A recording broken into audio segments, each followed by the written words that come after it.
for a big team fight, I think Geek Fam still has an opportunity to try and take it away.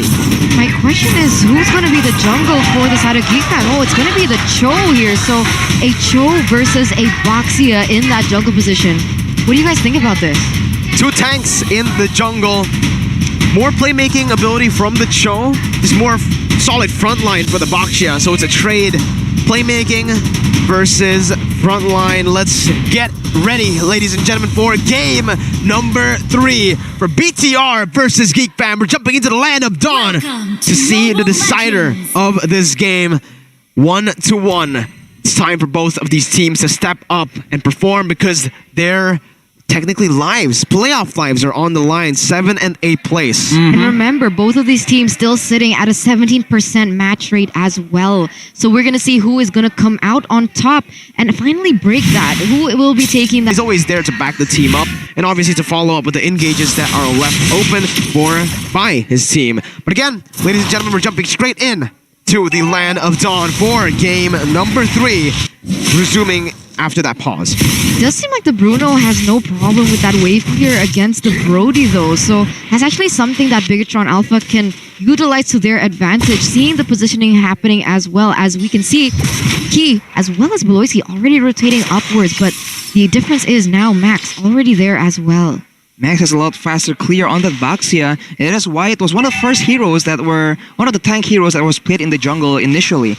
Now Bigetron has a lot more control, but Jana, they're looking for a play. Fala gets taken out. Yeah, that damage, man, in the early stage. Like I mentioned, Fala's gonna be very squishy to the hands of Valentina and Cho. One thing that Geek Fam has in the early game, not only damage, is that CC, right? There's just so much utility from the Terrifies on the Valentina, Jikundo with a knock-up, and obviously the silence from Beloisky as he is going to try to jump on his ex-teammate. Silenced in right here. Nope, not just silence yet, but Chadera's looking for the play. One more shot might do it, but he's not going to risk it. Marky backing off, but there you go. Marky reading out the situation. Beloisky wants to go for that kill, but Key is here to provide the backup. Bigetron still surviving up top. Now that's the thing, even if they wanted to go for that, Key with the trap is going to be able to open up vision on the board to prevent anything from happening. But Jana Cutie here already using that ultimate. Oh, getting caught in the enhanced chain. Repo with knockout strikes, bringing it back 2 times, but Jana still able to get out. Elzura now with the same thing, stealing away the knockout strike, putting it onto BTR. Getting Fala down 0-0 in the last 2 minutes as Geek Fam now have complete pressure of the turtle. It's going to be an uncontested one. Free turtle for Geek Fam. So far, their plan has been working from the side of Geek Fam. They're able to utilize the Natalia to its utmost potential, already with 2 assists on Beloisky, as well as with the emblem. That is a lot more aggressive here, and he goes in once again onto Key. So again, the aggression that initially was the plan from Bigetron Alpha has been taken away from them. Oh, out of nowhere. Repo might actually be able to know. He almost got the orange buff here, but with Luke rotating, that was a very good catch, but maybe a little bit too greedy for the side of Jana QT. Beloisky nearly getting caught, but Max doesn't want to leave it to chance. He goes in. Returns to Poissons as well. Beloisky's gonna fall. Elzura trying to do the same thing. Steals away the Returns to Poissons. Has a little bit more damage reduction there, but there you go. He used the flame shot. Not enough to take him down. That was pretty greedy by Jana, yeah? Just one, it was very low. Turn for memory though. Solo kill up top. Marky showing Chadera who's boss here in the gold lane. Asserting dominance in the very critical lane here. Beloisky already making his way up there. They have a lot more burst on the side of Geek Fam, but Bigetron Alpha, if they get a bit rolling and they get a bit more damage in there, they have the advantage when it comes to the higher area crowd control, and they of course have the intel gameplay with Key on the Selena. So both teams are just going toe-to-toe right now. Bigetron Alpha has the slight edge. It's a very slight edge though. Very, very slight. 300 gold lead. I don't even want to call it a gold lead, right? Because these type of leads, the very small ones, very easy to just change up, turn around. But BTR, they have, I don't know, who has map control currently? I'm actually really confused now. It's going to be Jana QT who actually jumps in and steals away the purple buff. Now, you see, BTR have the lead, but who has map control? It's actually Geek Fam who are able to invade the jungle and take that purple buff away. I think it's because Bigetron Alpha, they were sending a lot of resources towards the top side, right? They want to make sure that Marky gets full control in the lane first, and then from there, they can work to continue asserting the dominance to the rest of the map. So Geek Fam very wisely went on the other side. They have control over the turtle now, and it seems like there's going to be a fight. Where the dragon popped in, Jana actually losing out in the retreat battle. He went for an early engage there, but he will lose his life. Another Abyssal Arrow connecting onto the back line. Shadera trying to run away, but it's going to be the kill. Picked up by Key. A double kill now as Repo jumps in again with a knockout strike 2 times on to Chadera, sealing the deal. Meanwhile, Luke getting 1v4. Beloy's running for his life. Max wants to get him. The shield into his pocket there. Repo, he wants to get that jab. The second one did not connect. Beloy still able to get out of this one, but he's staying. He's staying. Oh my god. Nearly dodging away from that Abyssal Arrow, almost connecting. Oh, I don't know about this, Beloy. I think you should just recall. There you go. He listened. Yeah, wait. oh, No, wait. there Oh my we god, go. Beloy. He jumps back in. Oh my god, almost getting the kill. Stunned up Repo with a knockout strike, stopping that play from happening. The wave of the world. Not enough damage to take Key down. Another Abyssal Arrow. The action does not stop. 8-3. He's able to clear though, so that's a little bit of a good situation for Geek Fam at least. But my, oh my, Bigetron Alpha solidifying their gold lead now with 2,000, Arashi. Now we can see that Marky has the Heptaseas, and he's really itemizing a bit of physical defense with that Dreadnought armor, so he will be a bit more durable, especially when the scraps get messy like this. Fala will be able to escape. He only has the concentrated energy, but maybe that'll be enough to save his life. Enhanced sword. Enhanced sword gets him out there. Of course, for Luke, the Shadow Talisman is available, but Bigetron, they just pull the trigger. Torn apart memory, sniping him down to fade away from Marky as Jana looks for a trade here. He jumps in onto 4 members. Definitely not what he was looking for. Beloyski does the same thing, forcing Marky to use that flicker. Elzura gonna get chunked here. Abyssal Arrow almost connecting. Max wants to go for another engage. Shield Unity onto Beloyski, and Key is there to pick up the scraps. 1 HP. Beloyski able to survive as Fala and Marky pick up the turret down below. With a mad advantage, Bigetron Alpha now already rotating their sights onto the next turtle, and that's exactly what Bigetron Alpha wants. They're able to utilize the aggression as well as the high mobility from Max on the Boxia, being able to roam around the map, give the pressure that is needed, and finally take those objectives for himself. But look at this.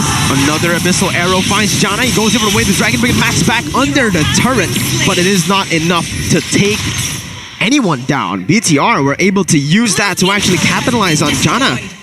He's 1-4-1 right now. That's not a good result at all. And honestly, for Bigetron, this Boxia pick is just paying out so well for them. They have the mobility advantage, and they have the engage advantage as well. And if Geek wants to try and fight Bigetron Alpha in those skirmishes, they are forced to deal with Max on that Boxia first. The same cannot be said for Bigetron Alpha. Oh, Beloy. Oh, there you go. The shutdown picked up by Luke. Beloy did not use the execute. Torn apart memory, spawning Beloy back up. Fala trying to chase him down. Goes in with the enhanced chain. Able to knock up Elzura. No more follow-up. Max coming in with a re-engage once again with a shield unity. Able to find Luke. No torn apart memory. No more damage coming in. BTR, they are going to back off from this one. Geek Fam winning out on the trade. Max already has the Athena shield, so even if, let's say, Elzura wanted to punish his aggressive maneuvers, it's a little bit more difficult now this time around.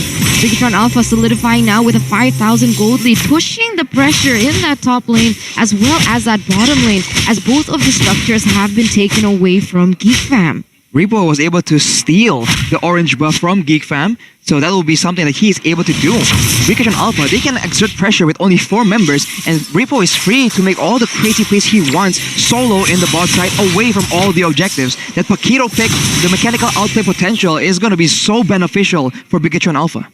The beautiful thing once also is the fact that Max is able to maneuver around the map really well, and if Geek Fam wants to go in for a 5v5 team fight, the Boxia is going to be able to counter the sustainability that Luke has, and they're betting a lot onto Luke as the sandbag other than Jana as of right now. But you can see Bigetron already first in that Lord area, already setting up and even opening up the map, baiting Jana Kiwi to make another mistake. Repo's all alone, baiting out a lot of abilities. He will still be able to survive somehow. The way the world. Ooh, man.